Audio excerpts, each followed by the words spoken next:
good that we have the technology to be able to do this. It's brilliant, isn't it? We've had some really great opportunities to just chat through so many different things. Yes, and I can see. Oh, Louise. there he is. Lockdown haircut, Leon. Excellent. I You've got a started tie on. You are really a self-respecting South African, aren't you? Well, I have the opportunity to dress up has been so rare for the last 3 months. I thought I would take the opportunity to do it. The thing is, have you got your running shorts on underneath? Look, I'm not going to stand up and show you. I do.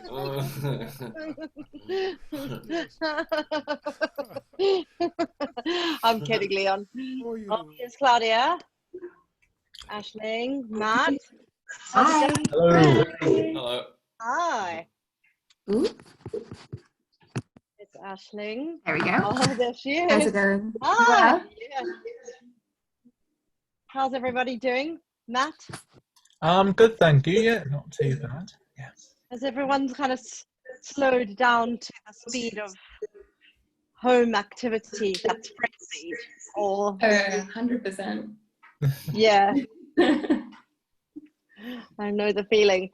So Aisling, is Njabulo going to be online? Well, he hasn't responded to any of my text messages today. He's been doing a fantastic job of avoiding me, I think. But never mind, we've been having too much probably. But he's just sent Alistair a text, so apparently, so he's meant to be coming, which is very exciting. Oh, cool. He just asked me, "Do I need his base? Does he need his base?" Okay. Fair enough. That's a good sign. Good sign altogether. He always needs his space, but yeah. Oh dear. How old's Njabulo? 19. 19. Mm-hmm. Yeah, 19 going on 300 basically. That's a good sum up, absolutely. Completely. So Leon, what's been on your agenda today? I've been writing this thing about Bach on the bass, and it's very heavy going. I mean, I'm writing at the rate of 1 word an hour, so it's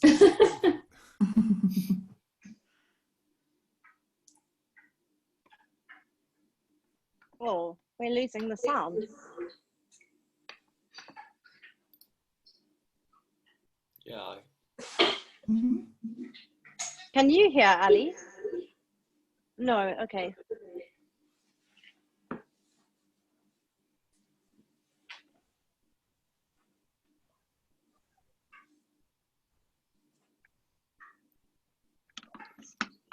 Oh, it's Olga. Hi, Olga.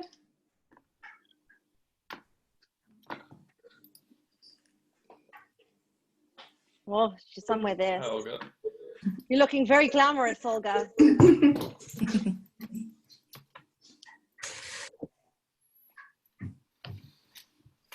Oh, disappeared. Oh wait, there's a chat. Ah.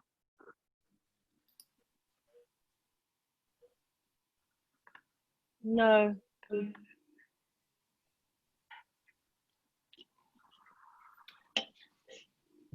Oh, there's Njabulo now.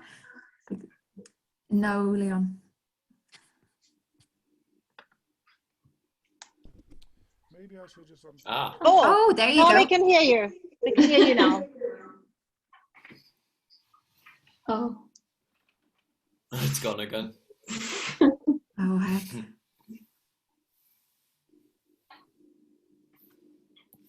Njabulo, show your face. Show your beautiful face. Yes, we can hear you now, Leon. Okay, so I've just unplugged my sound interface, so I'll just do it this way. Okay. Njabulo is very dark. Okay, so now, what do I have to do? How's that for everybody? That's perfect. Good. Yeah. Okay. Oh, there he is. Njabulo. We can just see your smile, Njabulo. Yeah, where are you? It's very dark in Hi, there. I don't have you in light the toilet? Oh, there's Olga. Are you in the toilet, Njabulo?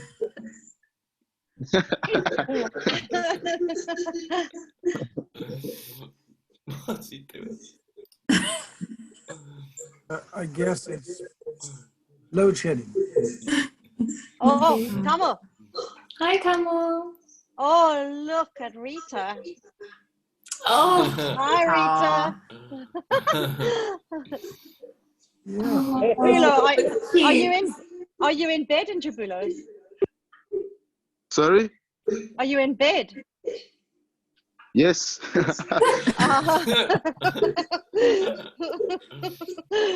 Oh, Camo. Come on. Yes. You look comfortable. Make yourself at home. Honestly. Yeah. Yeah. So I get a feeling it's all old friends meeting up.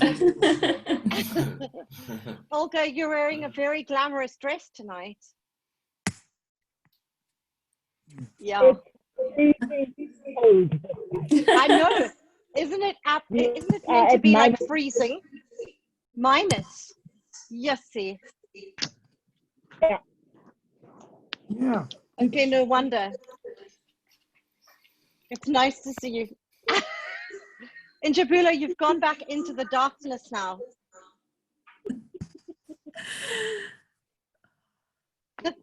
Hilarious. So today is the 16th of June, special day, isn't it? Yes, it is. And you know, Significant day. I was going to be just working all day, but then a documentary that had been made by somebody who was 14 years old in 1976 was being broadcast live on Facebook and YouTube. And I decided I would watch it because it was about my time at Salt River High School. And it's about an hour long. But actually, I've been unable to do anything since then because it's actually quite traumatizing, reliving those memories. Very difficult. But anyway, special day. Leon, Yes. is that, I've tried to watch that documentary, Yes. but it doesn't seem to be readily available. Do you know how I might be able to do that? Well, it should. I mean, I'll try and send you a link. It should be YouTube available for release now. Today it was broadcast as a live sort of premiere thing, but it should be available on YouTube now. Okay. Oh, check. okay. Yes. Thank you. Thank you. Yeah, a lot of echoing going on.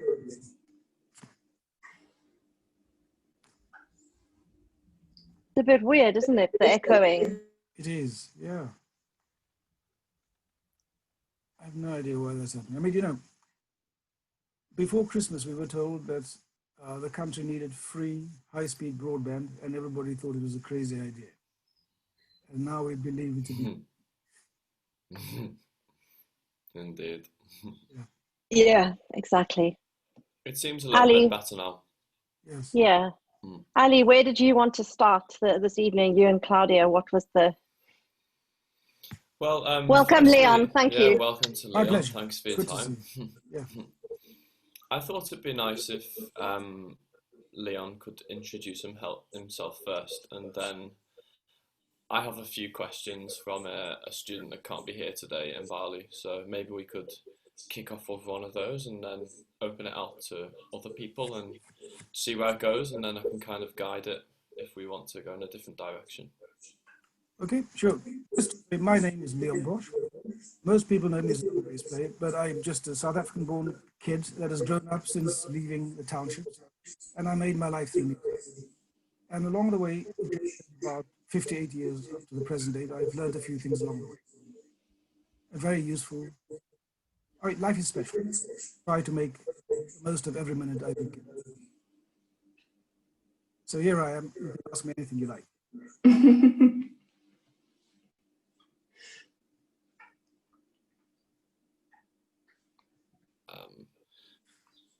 Okay, so here's a question from Ambali, who is 14 now. Is that right? I think 15. 15. Yeah. Oh, okay. So she's a violinist in the centre, studying with Claudia and Cabello. And she's asked, what is the most important thing / lesson you've learned throughout your musical journey? Okay, I mean, that's a very good question and also a very straightforward one to answer. Nothing in life, you can't progress in life unless you make an effort. And it has to be consistent. You can't work only on Monday mornings at between 9 and 12. It's not negotiable. In the same way that a bird wakes up in the morning and flies every day, as an artist, you have to get up every morning and do what it is that an artist does, which is to practice. Every time you practice, it's like putting money in the bank.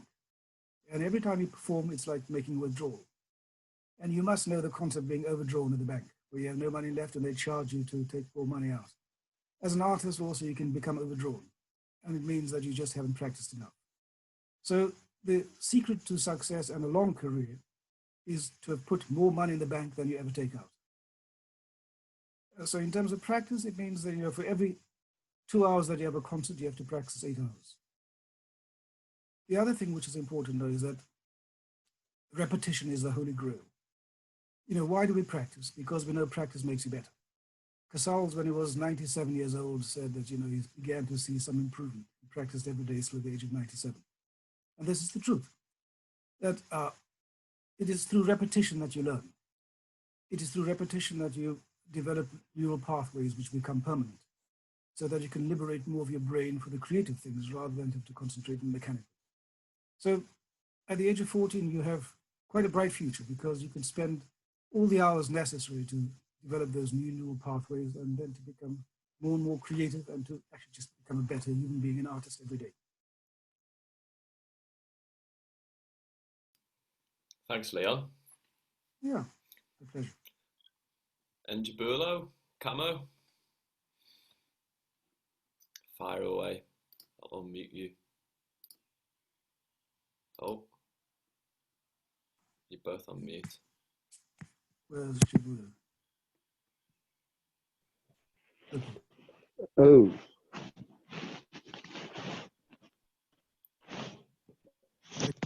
Some rustling, Shibuya.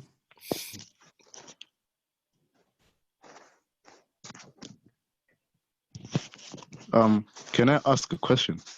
Sure. Yeah, go for it. Because I'm also the bass player, so can I ask what are the challenges that you are facing while a bass player? Because yeah, actually, what are the challenges that you are facing when you are playing with other people or playing alone? Well, I mean, there are challenges, but there are also great rewards. The first thing to realize is that the role of the double bass is very critical. It's like being the foundation in everything. In music, you have the melody line, but also you have the bass line, which is the foundation. Without a good foundation, it doesn't matter how good the melody line is, it will sound terrible. So you have a great responsibility as a bass player. First of all, you have to understand what it means to play bass line. You also have to understand how you can facilitate a better melody line. You also have to understand the power that you have. The foundation holds everything up. However high a skyscraper goes, it's dependent on the foundation. The deeper the foundations, the higher the building. The shallower the foundations, the shallower the building, and also the less stable. So you have this enormous responsibility. And then, of course, the double bass in its own right is a musical instrument also, not just the provider foundation, harmony, and rhythm. And since I mentioned rhythm, also, this is the other important thing, that your rhythm has to be unimpeachable. You have to know when everything's in time. You have to keep everything in time. When people are running away with things, you have to hold them back, restrain them. When they're dragging, you have to make sure that you inject a little bit of energy. So you have great responsibilities as a bass player. And then when it comes to the actual instrument itself, you also have a mission in life, that you have to be an advocate for your instrument. Advertise, when they advertise on television, they want you to see the very best of the product so that you can buy it. So in a sense, you have to sell the instrument for what it is. It's a musical instrument of great versatility, and you have to present it in that positive way. So what do you have to do to do that? You have to understand the essence of music. And so it means that to become a complete artist, you don't only have to concentrate on practicing the physical things of playing the instrument. You also have to develop your intellectual concepts. And also you have to understand aesthetics. What does aesthetics mean? beauty. What is the difference between ugly and beautiful? And when you make analysis of a performance, can you analyze it at a technical level, at an intellectual level, an aesthetic level, spiritual level? How many levels are there in our artistry? It's like with Maslow's hierarchy. I don't know whether you've come across Maslow's hierarchy of needs, but as human beings, we have different levels of needs. The first is the need for food and shelter, a basic need. The second is meaningful work, which of course, is central to how we feel about ourselves. The third is self-actualization, which means becoming the best human being you can become, doing things which enhance your personal growth. And the fourth level of the hierarchy is transcendence. Now, transcendence is where, you rise above the merely mortal. And in music, of course, there are many pieces of music that write especially about that element of transcendence. And the piece which springs to mind for me, which says that, is Mendelssohn on Wings of Song. The music takes off, it takes flight. It has a life of its own. It is no longer earthbound. So this is what you have to concentrate on as an artist. You have enormous responsibilities. It's not just about passing exams or making a career or earning money or keeping the wolf from the door. It is something much more fundamental to the human spirit. Don't forget that music predates language. And it means, obviously, when we're unhappy, we sing. When we're happy, we sing. Our most natural expression is through music. Words, some ways, can obscure what we really feel and what we really believe in. In politics, for example, politicians use words to obscure things, to tell us half-truths and untruths, but to make it sound like the truth. So music is a lot more honest. When you play in front of an audience, it is the equivalent of taking all your clothes off and walking down High Street. Everybody sees you for what you really are and who you are. We cannot disguise intellectual poverty, spiritual poverty in our playing. We also cannot disguise the amount of time we spend internalizing a piece of music or the message of the music. It just comes across clear. I mean, at the moment, I'm writing something about Bach. And I know the cello suites quite well, for example. And I've listened to hundreds of recordings. I played it on the cello and I played on the bass, and I'm teaching them on the bass. And then I heard a recording where somebody played it on the violin. And suddenly it made sense to me.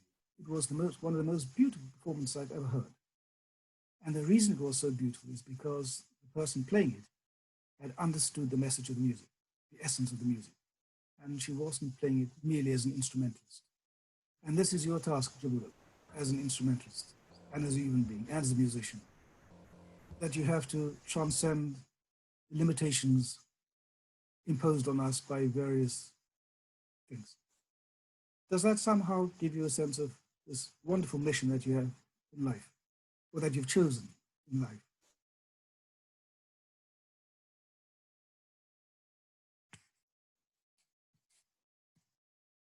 You can say either yes or no, but I'd love to know whether it makes sense. Injavulo, are you there? Earth to Injavulo. Oh, maybe his network went there. It could well be, yes, he's disappeared. Let's see. On the questions that we just raised, does anybody got anything to add or to ask? I've got something else I'd like to ask, but not, I'm sure maybe there are others who would like to ask something about that. Hi, Dali. Hi, Dali. I've got a question on that point, Leon. Yes. Through your teaching of, for example, the Bach cello suites, how do you feel that affects your own feeling and interpretation for that, and kind of how does that inspire you, or how do you radiate off your students, or vice versa? I mean, teaching is probably the best way to learn. If you cannot teach something, you don't know it. And in order to be able to teach it, you have to know it. So with the Bach suites, for example, I played them on the cello as a kid. And before I was willing to teach it to anybody in the bass, I felt that I had to learn to play them on the bass. Because I have this fundamental principle that you should not teach anything that you don't know or don't do. So, I mean, when I was a kid in South Africa, I was taught the cello by somebody who didn't play the cello. And because of that, I developed a lot of serious problems technically. And they were, you know, when you've ingrained bad habits, they're almost impossible to undo, except with an enormous investment of time. So it's important never to teach anything that you don't properly understand yourself, because it can do a lot more harm. When one teaches somebody else, I mean, my students vary enormously in range. But I started teaching properly at the age of 20-something. So I've got, what, 30 odd years, nearly 40 years teaching experience. And what I can tell you without a shadow of a doubt is that I'm a much better teacher now than I was at any time early on in my life. What I began to realize in teaching was that as a player, I practiced so hard I could do certain things very easily. And I presumed that it was the same for everybody else in the world, that it was easy to understand. But I realized that the solutions that I found easy were not necessarily accessible for my students. And I had to find means to communicate with them more directly, also to find out exactly what it is they felt about something and whether they could intellectually underpin what they wanted to do. Did they understand the syntax of music? Did they understand the piece they were playing? And how did we learn best? The other thing which I've discovered about teaching was that inspiration is probably one of the strongest components in any teacher's armor. It is easy to use words to describe things, but demonstrating is sometimes more powerful. Many of my students, and there's a young bass player that's in South Africa who used to enjoy coming to lessons, and he said that the thing that he enjoyed most about the lessons was that I always had an instrument in my hands, and when I asked them to do something and they couldn't reproduce it, I would play. And those moments were inspirational. And so also it tells you that it is not just your words that are powerful, but also what you do. You have to put your money where your mouth is, in essence. People, you must know as students that it's quite expensive to go to any institution. And you have to know that you get to get value for money. I don't mean to sound like a capitalist here, but of course, it is difficult to raise the amount of money necessary to go to distinguished institutions. And you have to be sure that when you make such a superlative effort to raise this money, that you get your money's worth. So the first and most important thing for every student is to know, will you get what you need from the place that you've chosen to go to? Have you chosen the correct teacher for your particular point in your journey? And I love students who know the place they need to go to learn what they think they need to learn. And the relationship is always very good when that level of curiosity comes from the students themselves. When there's no internal fire, it is difficult to teach. Just today, I gave a lesson to a young student in India. He's only been playing the bass for a very short amount of time, but he wants to come to London to study. He has a dream, he has a vision, he has something that he wants to do. And we talked a bit, and then I asked him to play. And he played for me just two very small, simple little pieces. But in those two pieces, I was able to see incredible potential. And I know, given 2 years of proper teaching, you'll be flying. Now, the truth of the matter is that somebody like that would never get into music college because the audition does not fulfill the requirements of performance at a particular level. So as a teacher also, it's my responsibility to be able to see potential rather than finished products. I hope you staying with me, following my thought processes here. So I'm not necessarily always just interested in receiving students who are already very good, and I just have to fine-tune things, polish things, and send them off into the marketplace and sit back and enjoy their performances. The struggle is far more rewarding, as you will know as a player. When you have to struggle with something, once you finally conquered it, the reward is much greater. Alistair, you will know as a runner that if you are trying to run a particular distance you haven't done before, when you've done it, that's something nobody can take from you. It's an achievement which is empowering and fulfilling. And music should also be that empowering and fulfilling for all of us. Every time we have a minor achievement, you have the right to celebrate, but don't stop there. because that's only the beginning. It's a journey which is never ending. And I'm sure that Louise will tell you that all the time also, that nothing is ever finished. When you learn a piece, you perform it once and you think you've done it. But the second time, it's better. Well, it should be better. The third time will be even better. And by the time you get to performance number 20, you're just ready to get going. That's when you first begin to understand the challenge that you face. I mean, last week I wrote my lifetime performing the chart quintet, for example. Chart quintet is the most important piece of chamber music for the double bass.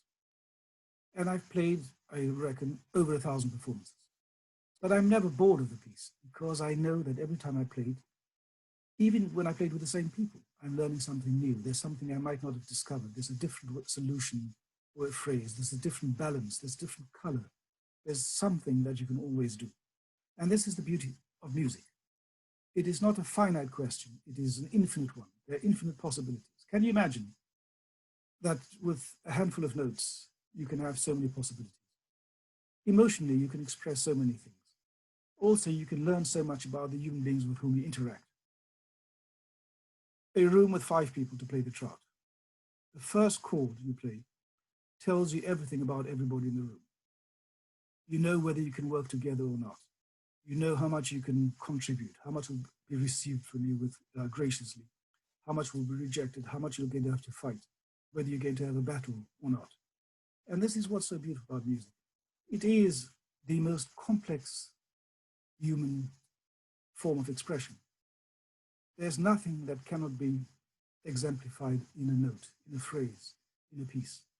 There's also, I feel very passionate about music as language, and I just want to share with you something else. The journey. To explain what I mean about the journey. We all have a beginning, a middle, and an end in our lifetime also. We enter the musical journey, it's been going for a long time. We have to contribute and we leave, and we have to leave behind something meaningful for the next generation to pick up and to work with.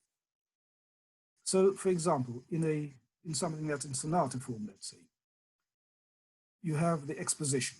That's when you first state the material, the main material of the piece. So you understand what it sounds like, and the audience should understand what it sounds like. And then you go through the development section, which takes little bits of the material and travels through different keys and modulations and all sorts of means of fiddling around with it.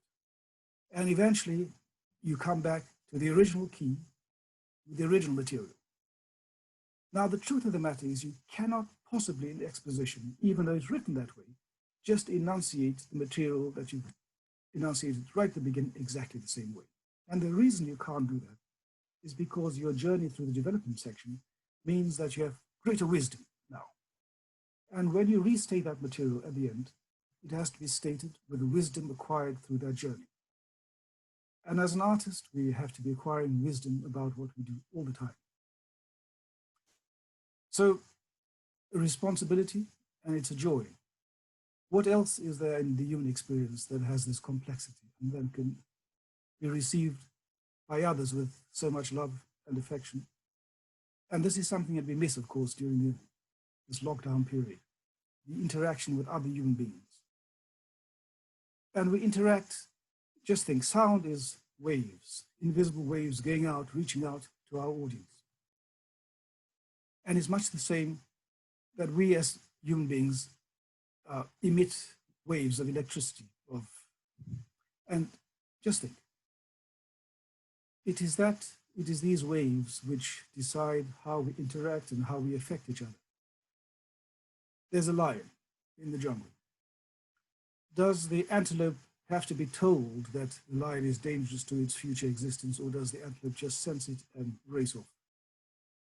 And likewise for us as human beings, we sense so many things. We sense what people give us, not just musically, but in every other way that we interact. And that's why, as human beings, the most important thing we ought to do is to develop that humanity. We live through difficult times politically.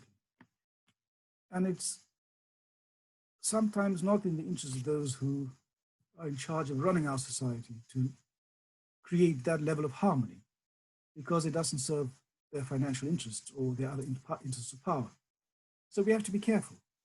Music actually has the power to unite. I think of all the countries I visited during my career as a musician, and I know that nobody would ever be able to turn me against the people to whom I've played in all those countries. They become my friends, my family, my musical family. We are linked together inextricably. So I couldn't possibly go to war against them. I wouldn't be able to. And these are the bonds that we have to develop as a human society. Bonds so deep to our interaction as artists and as human beings. And I hope that in some way that gives you a few things to add into this debate about the thing that we're all involved in, which is music, funnily enough. But it's a much more powerful thing than just that. Thank you, Leon. Okay. I'd like to pick up on you raised the point about choosing your institution carefully and really going on your own path now. I know Camu's just about to start at Birmingham. I was wondering if Camu had any questions for you, Leon. It might not have to be on that topic, but just anything you've thought of. Hello, Camu. Yeah, I have one question. So, do you think we should play more music from our contemporary composers? Oh, yeah. Look, it wasn't that long ago when it was normal to play tonight what you wrote this morning. And I'm sure Louise will remind you that Hindemith wrote his viola sonata on the train and played in the recital that evening when he got off the train. And this is how it used to be. It was normal to do that. And somehow, you see, this is what I mean when I say that things can go wrong for us as a human society and as artists because there are particular kind of currents in opinion. When I started the double bass, I started off with the traditional repertoire. I wanted to play the pieces of Bottesini. Now, Bottesini was a bit like the Paganini of the bass, and everybody wanted to play Bottesini because it's very fast, and you could show off the fact that you could play a million notes a second. So I started with Bottesini, and then I moved on to Kruszycki, and then I played Dittersdorf, and I played all the composers associated with the mainstream repertoire of the bass. And then about, let's say, maybe 15 or 20 years after I'd been doing that I began to realize that it wasn't enough just to have one new piece that was written a few years ago in my repertoire, that I had a responsibility to the future. Because Bottesini, for example, played his music to audiences just as he'd written them. And I'm not a composer, so what was I going to do? I wasn't going to learn to compose because there were people that were far better at that than I was. But I had friends who were composers. So I began to ask my friends to write music for me. And they did. And all my responsibility to them was to play the pieces in public as often as I could. And I then got in the habit of asking composers to write for me. And then, you know, there's a formal process, which is called commissioning. So you ask someone to write a piece, and there's a contract, and you pay them money, and they produce the piece in a particular framework of time. And it's not just about that formal financial relationship. As an artist, you also have a responsibility to the music. So you have to play the music of the people that you've commissioned or the people that you believe in as often as you can. You have to become the champion for that music. If you think of Casals, for example, Casals was the champion of the Bach cello suites. He discovered a copy and decided that he was going to champion those throughout his life. He also championed the music of other composers who lived around him. So Emmanuel Moore, for example, he played his cello concerto often in public. He played the music of other contemporary composers, Catalan composers, and others. In my own life, I've probably played over 100 new pieces that were written for me. Last year, I recorded 17 new pieces that were recorded for me, and this year already I've recorded 9 pieces. But I'd like to tell you a little bit about the new pieces I've recorded this year. Now, as you know, I was born in South Africa. And throughout my life, I played, as I said, Bottesini, Kruszycki, Dragonetti, Dittersdorf, Pedro Valls, Joseph Severo, all the greats of bass music. And also I commissioned music from British composers because I live in Britain. And a lot of the new music written by British composers is fantastic. But then one fine day I realized that there was one thing that was missing from all my recital programs and from my concerto repertoire, that I didn't play anything by South African composers. So I decided to have a look to see whether anybody had written any music for bass in South Africa, and there was nothing. And it was at that point when I decided to start asking South African composers to write music for me. It started with one piece, then it became two, then it became three, and then it became four. And in fact, Louise commissioned a piece for me from a composer in South Africa called Michael Viljoen. That was one of the early pieces. And that was called Canticles for Peace. And I've played that many times now. And I've just recorded a CD called The South African Double Bass, with 9 pieces by South African composers. But that's only the beginning, because I've got about 36 new pieces by South African composers. And I'm convinced now that there's a whole school of South African bass playing that is coming to be. And there's this repertoire, which means that every young bass player in South Africa forevermore will be able to go anywhere in the world and play at least one piece of South African music in their recitals. Also with concertos, you see. There's a composer who lives in Salzburg. And of course, that was the place that was made famous by Mozart. In Salzburg lives a man called Shane Woodbourne. Shane Woodbourne's a cellist and also a composer. And his parents sent him to Salzburg when he was quite young because they believed that he had the potential to become the next Mozart. And surely he did. He was not just a great pianist, he was a great cellist and also a very good composer. And we played in youth orchestra together in South Africa. And we hadn't seen each other for over 30 years. But one day I ran into him quite by accident at a set of traffic lights in Vienna. And we agreed to meet that night after my concert, just for a drink. And we had a wonderful time, but I heard nothing from him after that, and neither did he hear from me. Somehow we lost touch. But then last year, he wrote to me to say that he was thinking of writing a bass concerto for the festival in which his orchestra, which is Camerata Salzburg, play every year. And he would like the bass concerto to be in the final concert, the grand finale concert. Would I be interested? And of course, I leapt at the chance. And he wrote this wonderful piece called Red Ink. And I have to tell you a little bit about Red Ink. So the cover is just of the music, just a white sheet of paper, and then red ink splashed against the cover. And that red ink is symbolic. It symbolizes the blood of Hector Peterson. And I don't know if you know who Hector Peterson was, but Hector Peterson was the first victim to be shot in the Soweto uprising in 1976. So that's red ink. And then there's the music. So in the first movement, which is a solo double bass with strings, wonderfully beautiful elegiac movement. But in that movement, he introduces very surreptitiously Nkosi Sikelelo, Africa. And it is so surreptitiously done that if you didn't know it was there, if you didn't listen terribly carefully, you could miss it. And then in the second movement, he presents it in a way which you cannot possibly miss. But then in the finale, he presents it in a much more emotional and gut-wrenching way. And then the piece just finishes into nothing. And that is Shane Woodbourne's commentary on the difficult period of apartheid in South Africa's history. He and I lived on different sides of the divide, and on a Saturday morning, we'd be in the orchestra together. And then we disappeared, me to the townships and him to the leafy suburbs. But that was his way of involving me in his expression in sound of his understanding of those difficult years. And it is a truly wonderful piece. So to summarize, your responsibility to new music is an enormous one. You have to leave something for the future. Once you've exited the game of music, you have to have left something behind. Does that make sense, Kamo? Yes, thank you very much for that. Pleasure. Thank you, Leon. I'd like to just open it out if anyone has any comments or different questions or anything along those lines. Feel free.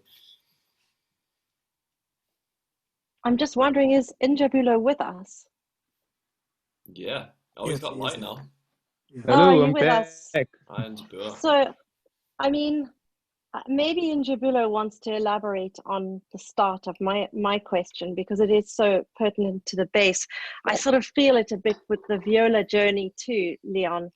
The bass has undergone such a revolution you know, over the last 40, 50 years. And Yeah.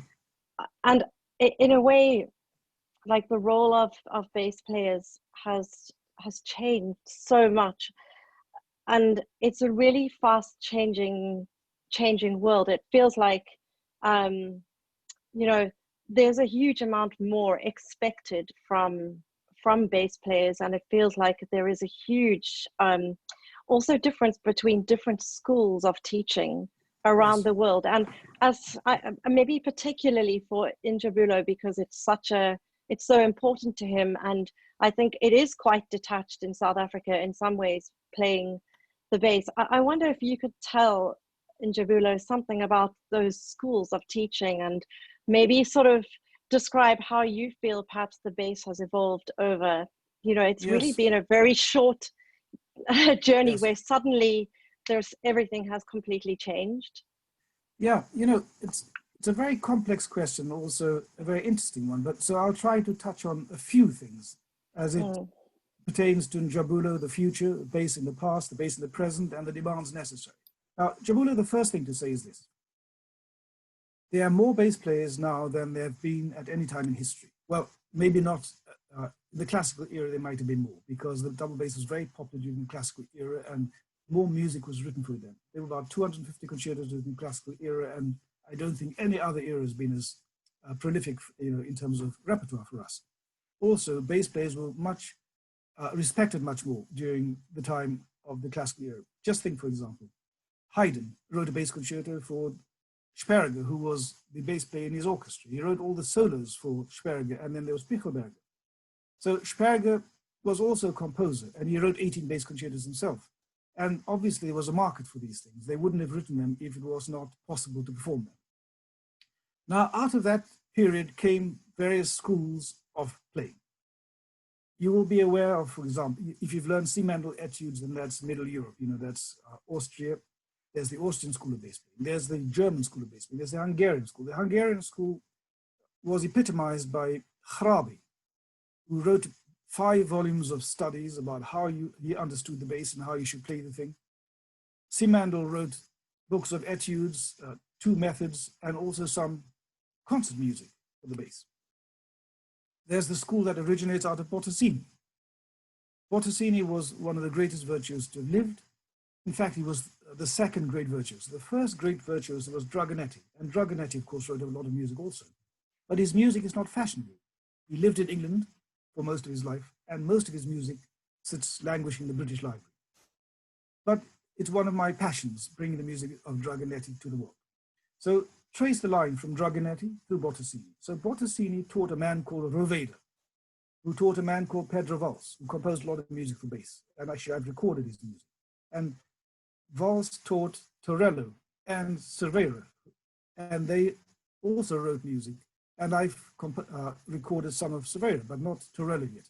But their school of bass playing is based upon Bottesini, which is a particular hand shape and a particular concept and a particular way of understanding the instrument.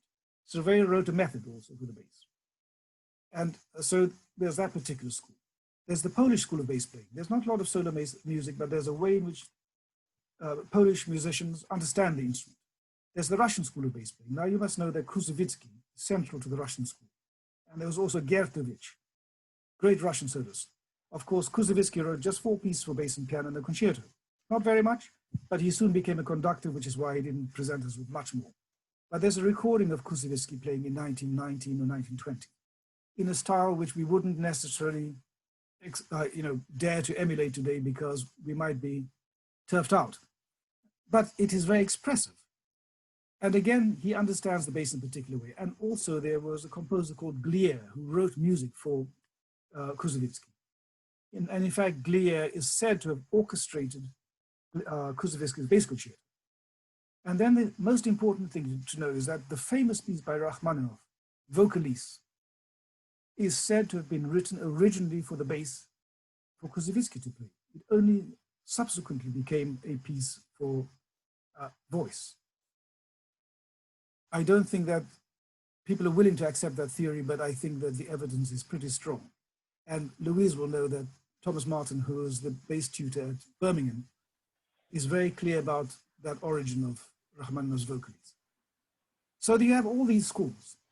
The British school of bass playing is a little bit more chaotic. And what I mean by chaotic, I mean that it was never properly, it never coalesced into anything definable. Dragonetti came to Libya, and during his time, he began to present elements into British bass playing, which had never been the case before. He introduced the Dragonetti bow, which is, the convex bow. But as you know, British bass players mostly play the French bow these days, which is that bow hold, as opposed to that bow hold. But he changed bass playing in Britain.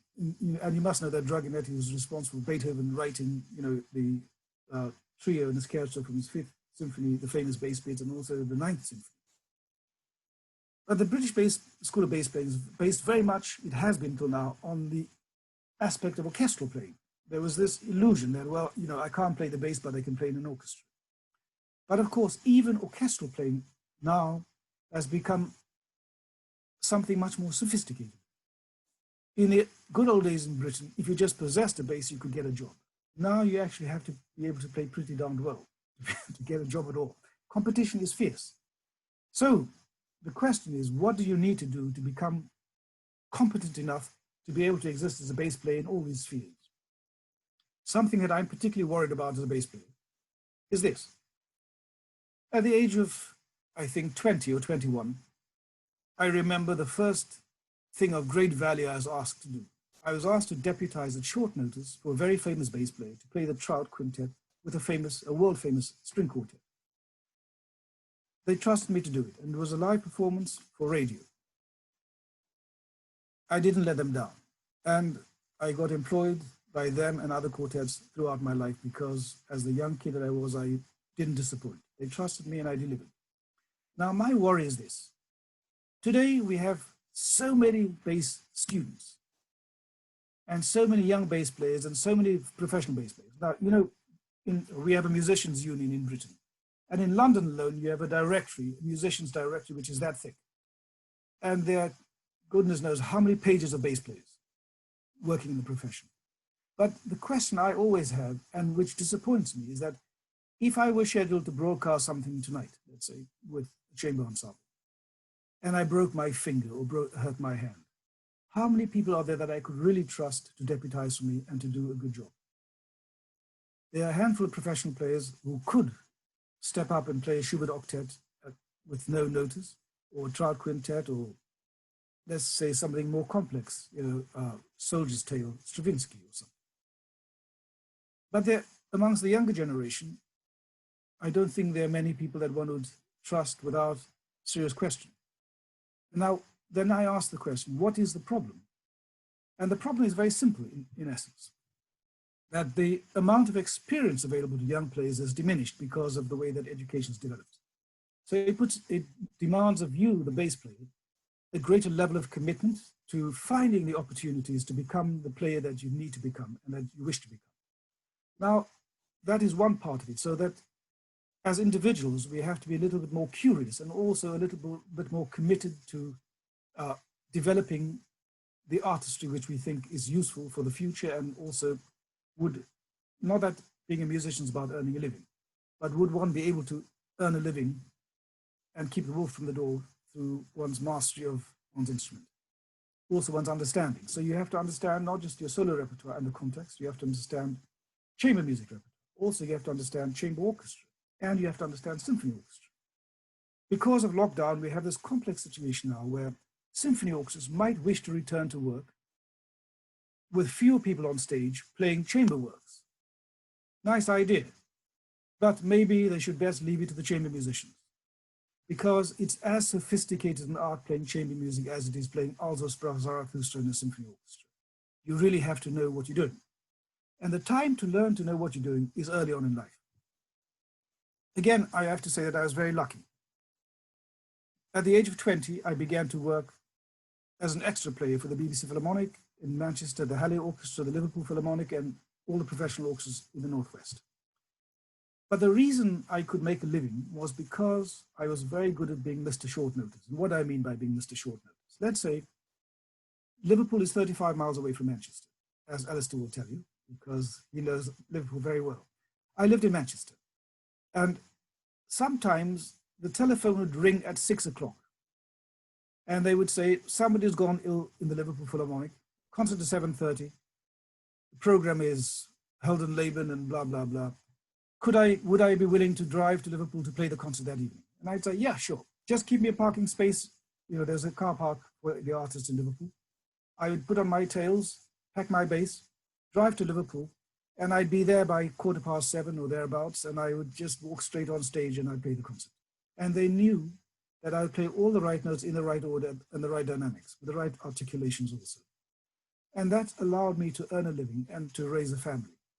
But it meant that I had to be on the ball all the time. So this is part of what you're training. You have to develop that program for your training. Now to come to the question of the difference between the schools of playing. Have any of you ever heard Abdullah Ibrahim?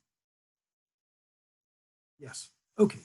Now, if you take just the first CD you can find of Abdullah Ibrahim's music, put it in a CD player or put it on Spotify, and I can tell you without a shadow of a doubt, within the first bar, you can tell that's the South African sound. It's the township. When he plays Mannenberg, you can even smell the township. The music just exudes everything about South Africa, everything about him as a man, everything about his life, everything about the shared experience of the South African townships, of the South African experience, of the mountain, Cape Town, the sunshine, the gold mine, the dumps, everything. You can just hear it in the music. Now, as a bass player, I am convinced, and I've come to this conclusion over the years, that the South African double bass sound is a very unique one. And it's going to be a bit like the Abdullah Ibrahim question. What is it that makes the South African bass sound unique? There's a concept. And that concept is rooted also in the understanding of music. And the first thing to say about what you should think about in music is that music is fundamentally the expression of human life in sound. So your life is unique, and it is uniquely shaped by your experience in South Africa. We all are shaped dramatically and almost permanently by the early years. Everything that has been implanted in you by the age of 7 is going to be almost permanent, except if you try to undo it through sophisticated means like getting into the unconscious. But there's a saying which goes that it is easier to change the course of rivers and mountains than to change a human being's basic nature. And this is fundamentally the point. So the South African School of Bass Playing, which I think I've begun to develop, and it was unconscious to begin with, but I now realize that there's this unique concept and a characteristic which it finds expression in South African bass playing. There's a particular way of mastering the instrument. That virtuosity is not the abstract question of being able to technically master the instrument. The virtuosity is the possibility to change the heartbeats of the people to whom you play, the people with whom you play, and also to express the inner sentiments of the music in a way which is inescapable. The production of sound, the combination of contact, pressure, left hand, and also the use of the bow, contact points, weight, bow distribution, to use the bow as the sophisticated thing it is. You know, virtuosity does not reside in the left hand. It is fundamentally the right hand, which is the expression of virtuosity. The other thing which is important in this South African School of Bass Playing is that it is the intellectual concept which gives flight to this musical idea. Without a coherent intellectual framework, imagination cannot develop. You have to have, imagination is something that you cannot just do on a Monday between 8 and 9. It's something you become creative, you become imaginative as a person. And that level of imagination that you develop as a human being has to be invested in your music. Every time you work with a phrase, you have to be able to see myriad possibilities based upon the fundamental understanding of how a phrase works. Every note in the phrase has a purpose. It's either going somewhere or coming from somewhere. And I'm sure that Louise will also confirm for you this observation that I've made throughout my life. That it is possible sometimes to go to a concert and to hear somebody play technically absolutely correctly all the way through a piece. And you could almost say, my God, what's wrong with that? But it will be musically completely lifeless, deficient. At an intellectual level, it fulfills, it's a bit like painting by numbers. You know, have you seen these books where you paint by numbers? You've got a book and it's got little shapes and then there's a number in each shape and you just take the corresponding pot of paint and you paint it. It is music like that. Look, Najabula, have you played Bottesini's Elegy? Okay, now, this is the point, you see, that if I ask you what is an elegy, can you tell me? Yeah. No, but I'm still on the research process of finding out what is an elegy. Yeah, so it's important that you do come up with a definition, a personal definition also for what is an elegy. So if you use a smartphone and you say, okay, Google, what's an elegy? It will tell you something. And what it will usually tell you is that an elegy is a lament for the dead. According to Wikipedia, in English literature, an elegy is a poem of serious reflection, usually a lament for the dead. Can you hear that? I actually I said it because I was talking to you, but my phone heard it and gave me the answer. It's a lament for the dead. So when you play this elegy, if you want to be true to the essence of an elegy, you have to have in your mind those moments of bereavement in life that you've experienced. When was the last time you lost somebody dear to you? And how did you feel at the time? And unless that elegy is invested with all that human experience, it will be just a succession of notes with maybe a few dynamics and a few up-bows and down-bows, but it won't be invested with emotional experience. We all have a different experience of bereavement, of course, but it is bereavement nevertheless. So the elegy always has to be performed within those parameters of bereavement and loss. If you think, for example, of Liszt, there's a piece by Liszt called La Lugubre Gondola. It comes in many versions. There's an orchestral version, there's a version for solo piano, and there's a version for cello with piano. But just imagine this.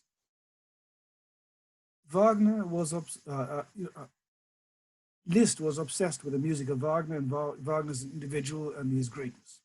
But he worried about Wagner dying. And in this piece, La Lugubre Gondola, his hero, Wagner, had died. And the body was being taken down the canals and the gondola in the coffin. So the music depicts the water, the gondola, on the water, little waves. And there's this outpouring of grief. My God, he's died, he's dead. And it is immensely powerful. And in a curious sort of way, you have to intellectually understand what the piece expresses in order to be able to express it properly. So you have to bring together different parts of human understanding in order to illuminate music. Sometimes it is possible without any intellectual investigation to arrive at the conclusion because your instincts are so highly developed. But until the instincts for the essence of the music are highly developed, you have to follow a certain path in a way that, you know, in science you have an experiment. You have an aim, method, and a conclusion. You know, so you have stages in the scientific experiment. Likewise in music, you have to have a desired outcome. You have to have the means to get there, but you have to start with an objective. And so the South African School of Bass Playing has to be expressed through this common human understanding and also a common understanding of the concept of sound, the production of sound, how to employ technique in the service of the music, and also the unique South African experience. How does South Africa, the history of South Africa, shape our understanding of the world? And how do we express ourselves? You know that in every country in the world, when they speak English, they speak with an accent. South Africa has a musical accent. You also know that South Africa produces great musicians in numbers disproportionate to the size of the country. And that also is for a particular reason, and you might wish to examine that reason. You know, just think, most of the major orchestras in the world have South African musicians in them, and often at the front of the orchestra. So the London Philharmonic is led by South African, the Mozart player is led by South African, principal cellos, principal violas, everywhere, string quartets, South African musicians. South Africa is a small country, but it produces a lot of musicians of great distinction. And so you might wish to examine what it is that underlies that level of success in the music business for such a small country.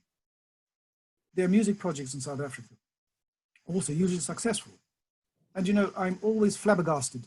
I go to the festival hall to, let's say, hear an orchestra that comes from Soweto to play.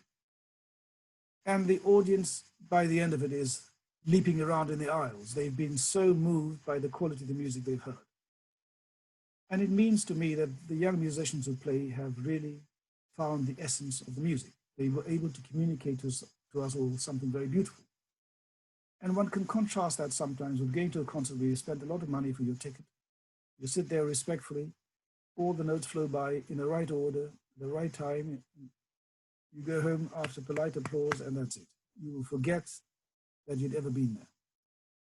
So music is quite special. And we should realize that when we engage in music, we should never settle for less. It should always be truly special experience. The performance has to be a performance. If you know what's going to happen in the performance when you play, then it's not a performance. It has to be almost undecided. It's a bit like tightrope. Somebody walking the tightrope, and there's a gust of wind, and they might fall off, but they might not. And then they get to the other end, and there's the collective relief. But we've had a journey which has taken us to the edge of danger and back. It's also, you know, so this is how music ought to be. Music is a very dangerous occupation because it deals with human emotions. Just think. There are three things that you have to, or three domains that you have to command at the same time in music. The first is the physical, which is doing stuff, playing stuff. The second is the intellectual, understanding stuff. And the final stage is the spiritual, transcendence. So to add some wise words from Francis of Assisi, who's attributed, to whom these are attributed, says that a man or woman that works with his or her hands is a laborer, correct? Somebody who works with their hands and brain is a craftsman or craftswoman. But somebody that works with their hands, their brain, and the heart is an artist. And that's our challenge.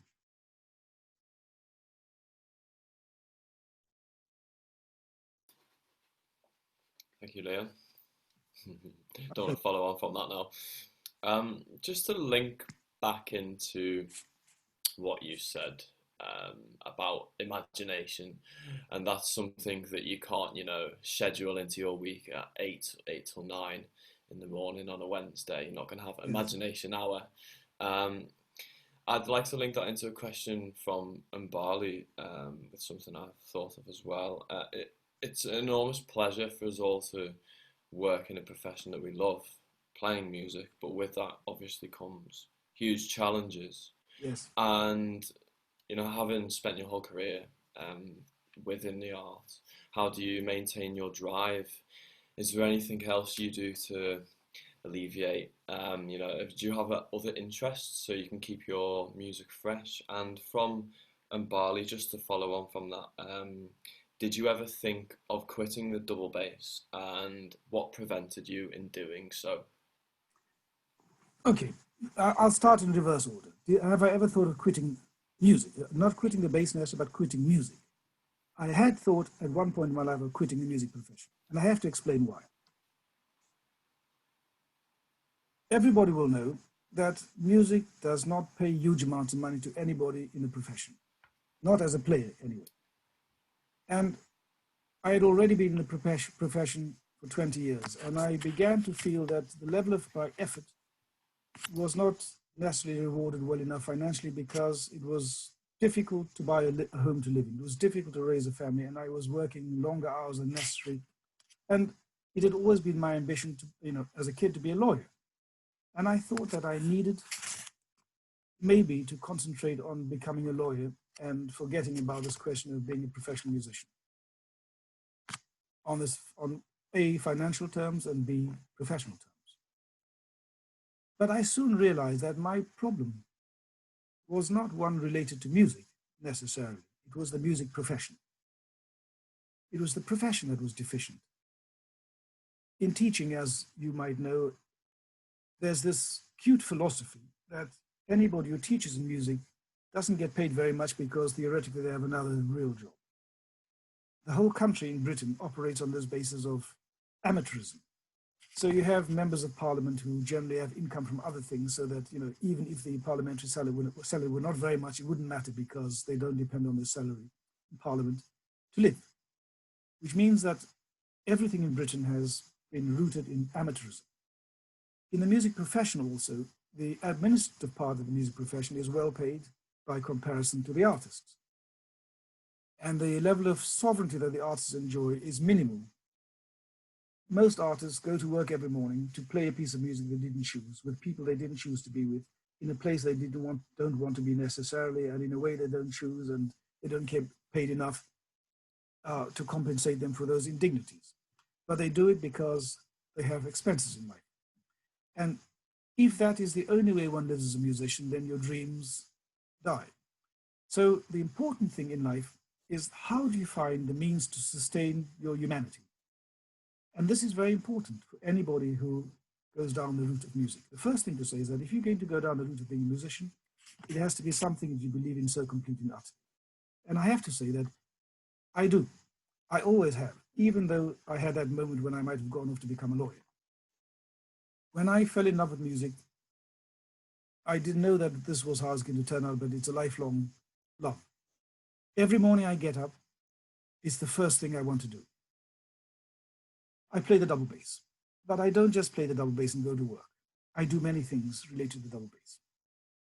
I always have projects to further the music of a particular composer. I publish music. I've done 14 solo CDs, and my CDs I pay for myself. And the way I'm able to raise the money for them is I do commercial work. So for those of you that have ever watched Harry Potter films or James Bond films or listened to Madonna or the Jackson Brothers, I play on those soundtracks of all the pop artists and all the great films. And that money that I earn from that pays me in order to do my musical projects, which I really believe in. So every CD that I've recorded, the Hungarian double bass, the South African double bass, Pedro Vals, Severa, Dittersdorf, everything is, I paid for that through my earnings in the commercial sector of music.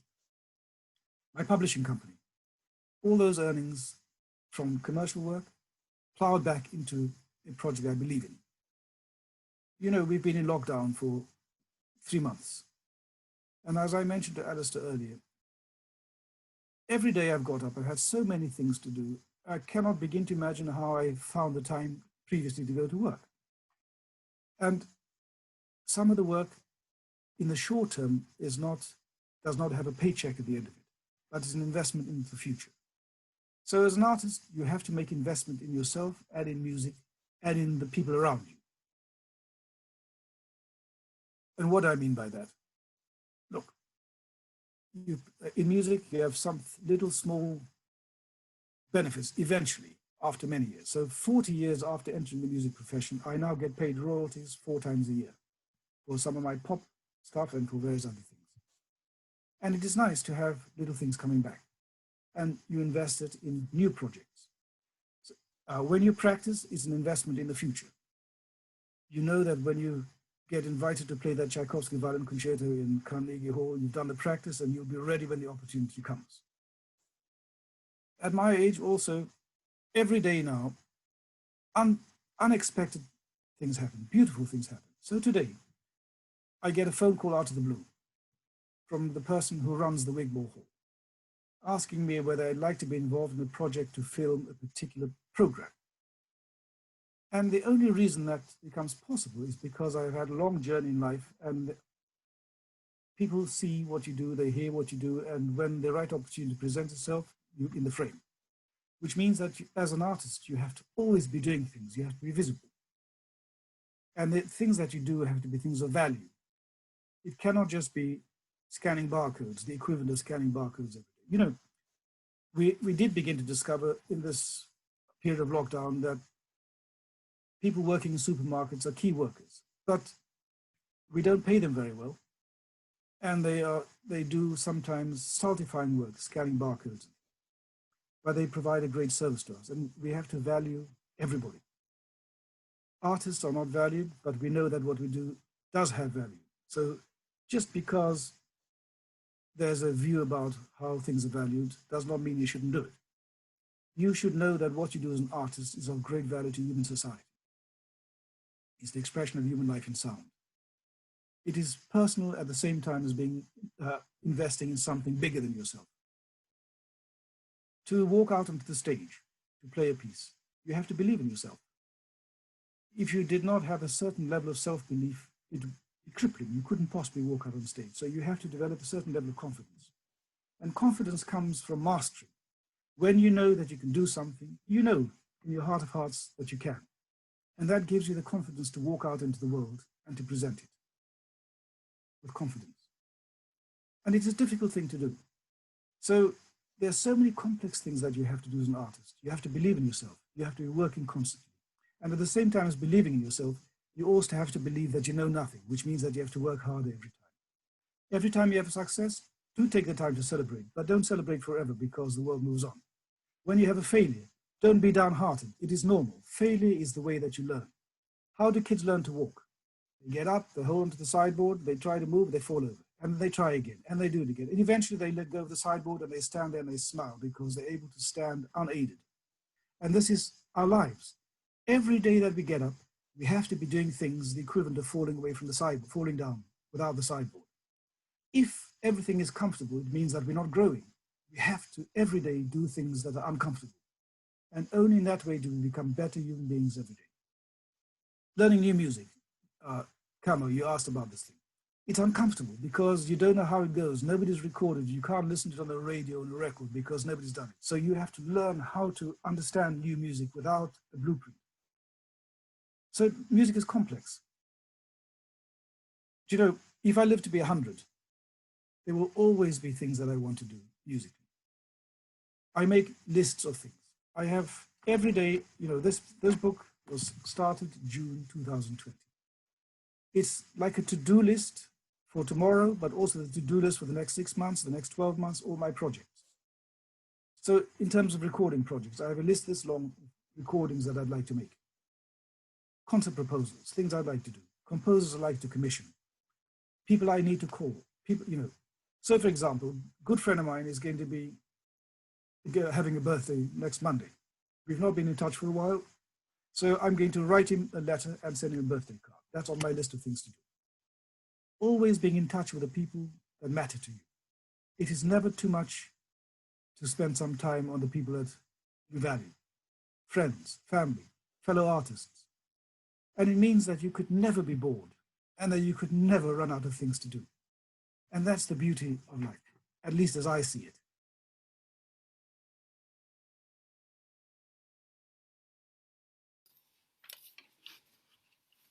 Thank you.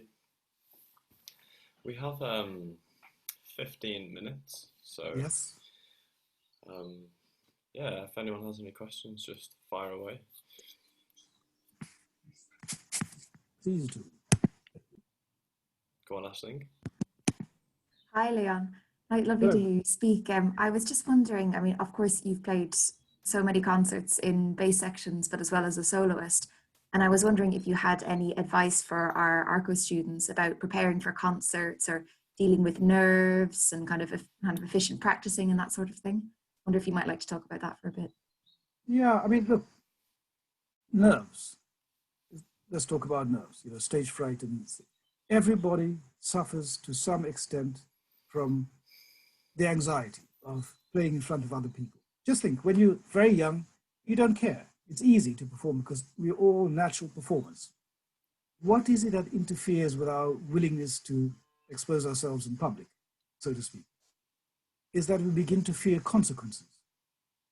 So the consequence thing is very much rooted, culturally rooted, because people know that their prospects for earning a living are diminished when they have an accident in public or whatever else. And actually, when one is too careful in the way that you perform, then it neutralizes your performance. And you cannot be as creative and as expressive as a child that has no fear.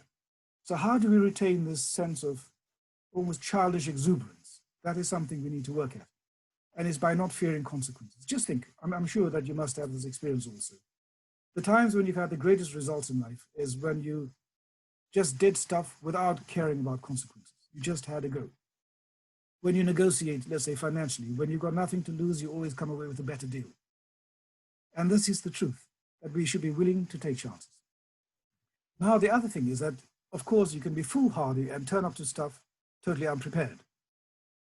Now, to be successful in many things, you have to have great tools at your disposal. So I talked about this question of sight reading and how to go to an orchestra and to play all the right notes at the right time in the right place, and also with everybody else, and to be alert enough to see who's doing what. As an orchestral player, if you want to make a living, that's the level of awareness you need. It's called a radar. Your radar has to be the most finely attuned part of your armory. You have to know what everybody's doing, what everybody's thinking, where they're going, what's going to happen next, and you will beat them to it, or you'll be in the right place at the right time. You will.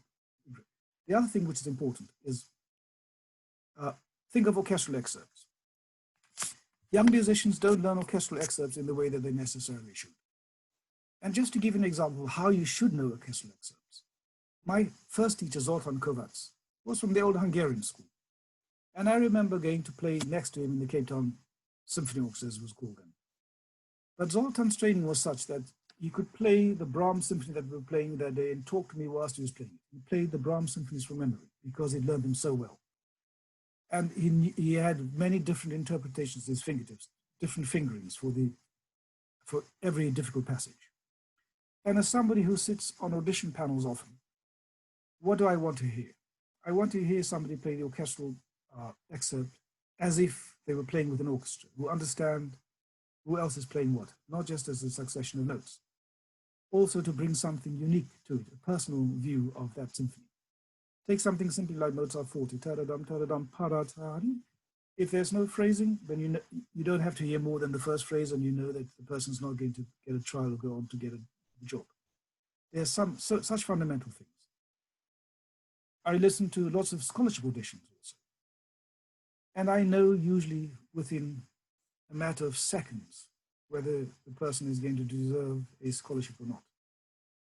And you know, you must also know that as human beings, we're able to make unconscious judgments very rapidly. Now, to explain what I mean about this, just think.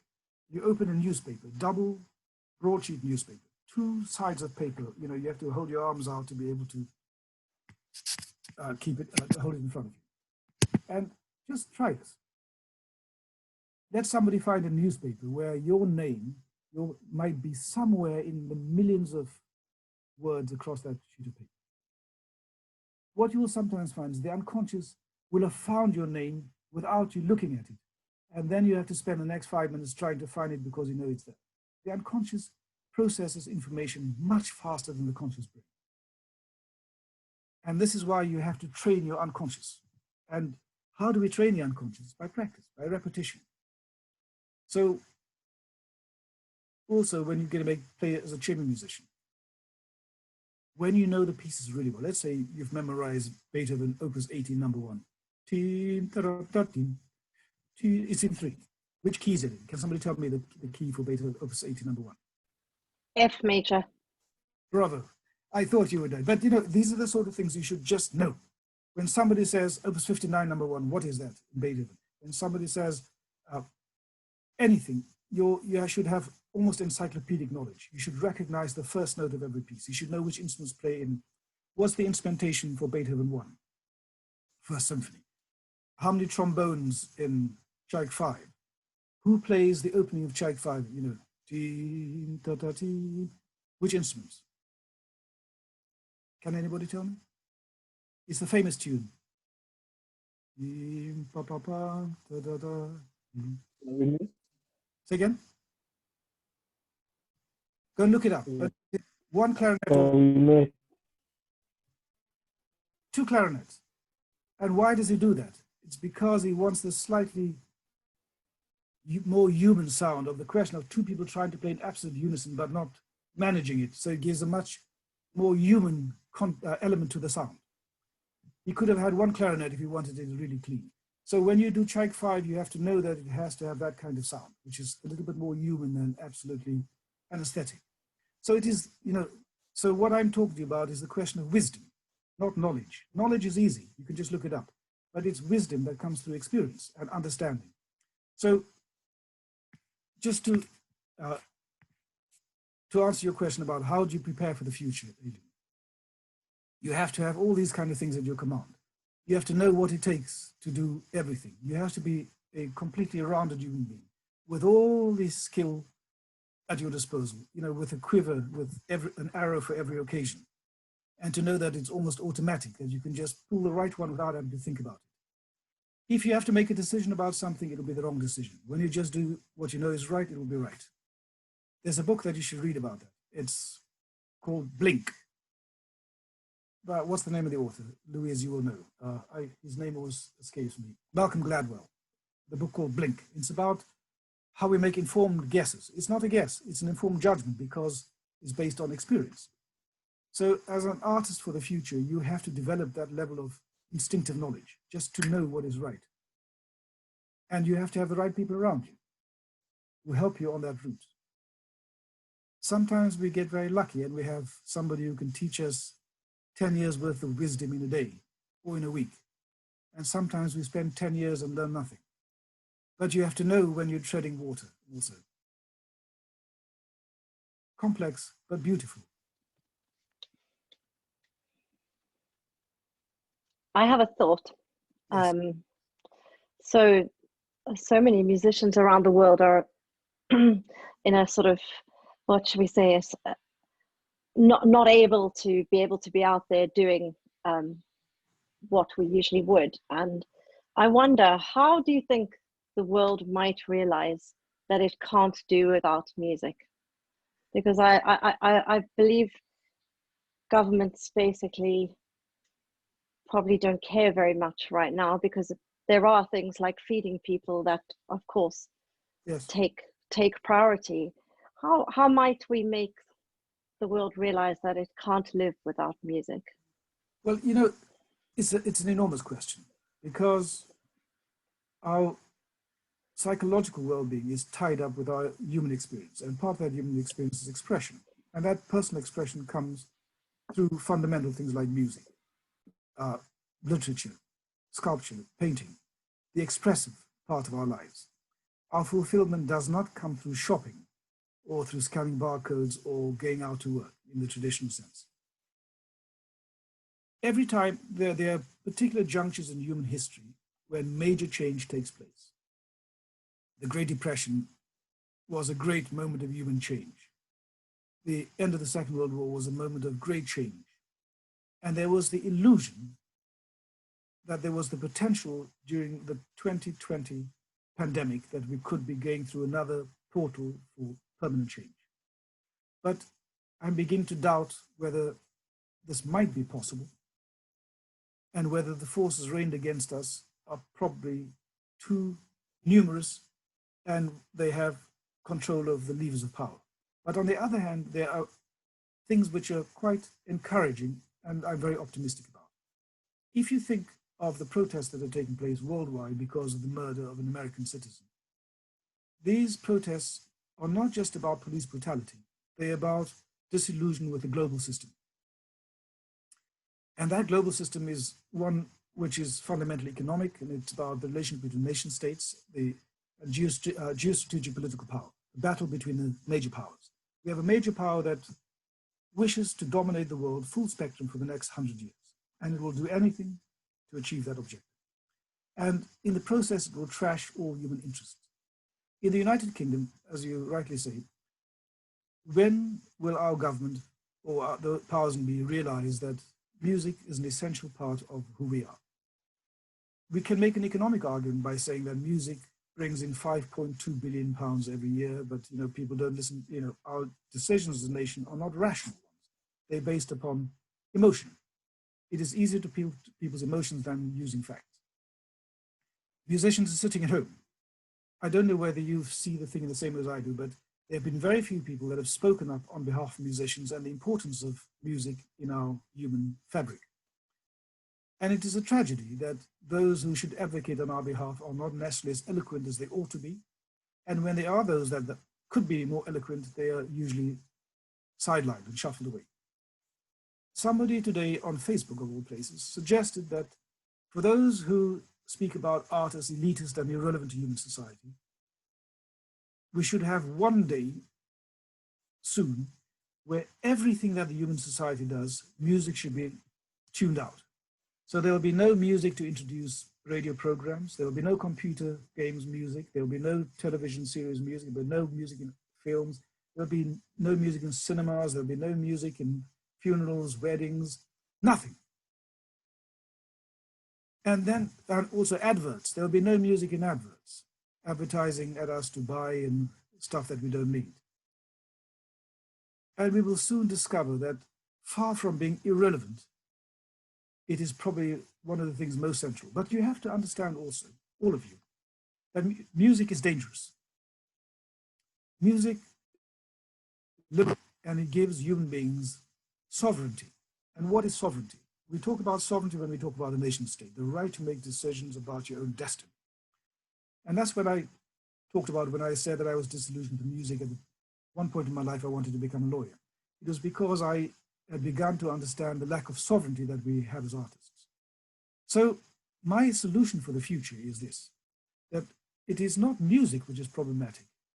It is the paradigm which underpins the manner in which music is engaged with and also presented to the public and the artists deal with.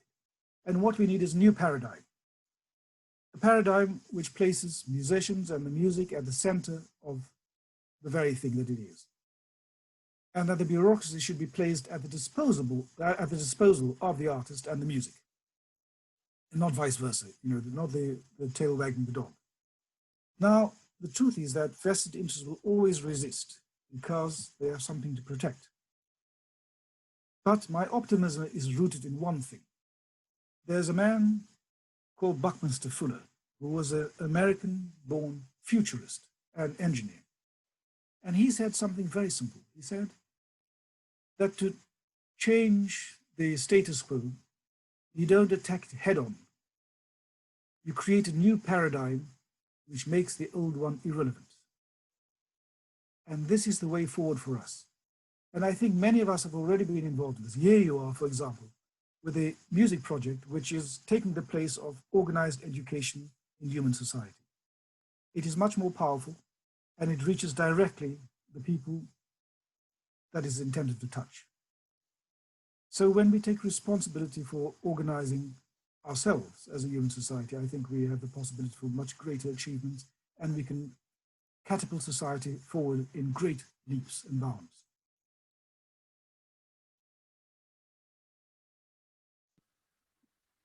Thanks, Leon. I hope that answers something and gives us a strategy for the future. Fight. Yeah, it's worth it. It's really worth it. We have to, if we believe in it. I believe in it, and I'd like, it would give me great pleasure to see all the young musicians that I can see on my screen here in the concert hall, playing in such a way as to change my heartbeat and my pulse. My pulse should be racing when I come out of the concert you've just played. I look forward to that.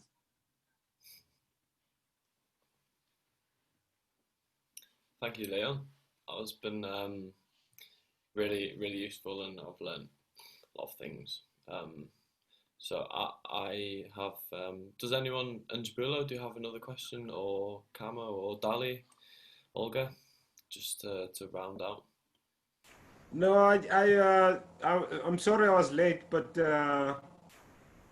I wanted to greet you properly. I think the last time I saw you was early 2005, 2006. Good Lord, time flies when you're having fun. Very nice to see you. Nice to see you.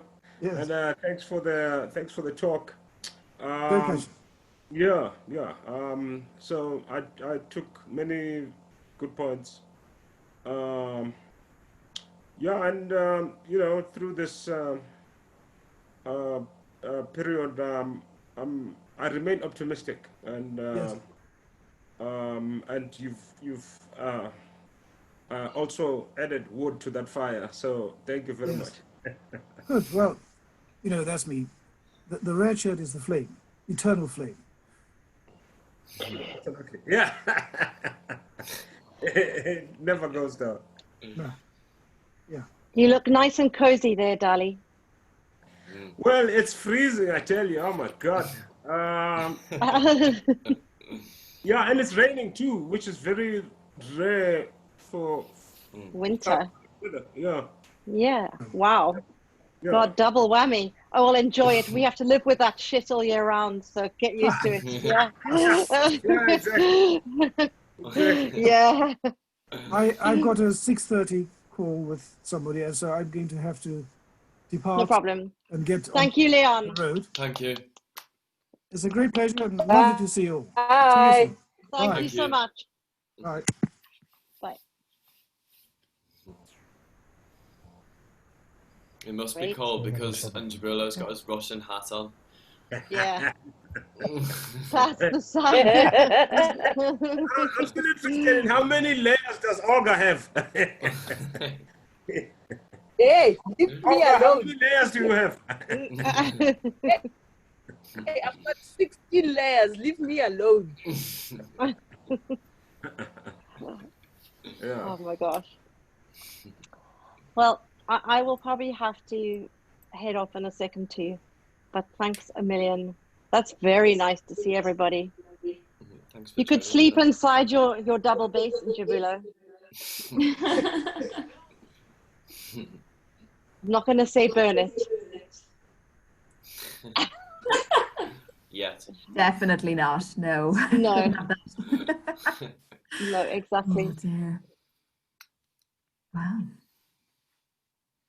Great. Yeah. Thank you so much for organising that. Yeah, absolutely. Great to hear him speak all together. Yeah, Thanks totally. for joining us, everyone. I'll send the recording out for those who couldn't make it with the load shedding. Great. Stay warm. Stay safe. Take care, everybody. See you, everyone. Bye. Bye. Thanks, guys. Bye See you night. soon. Bye.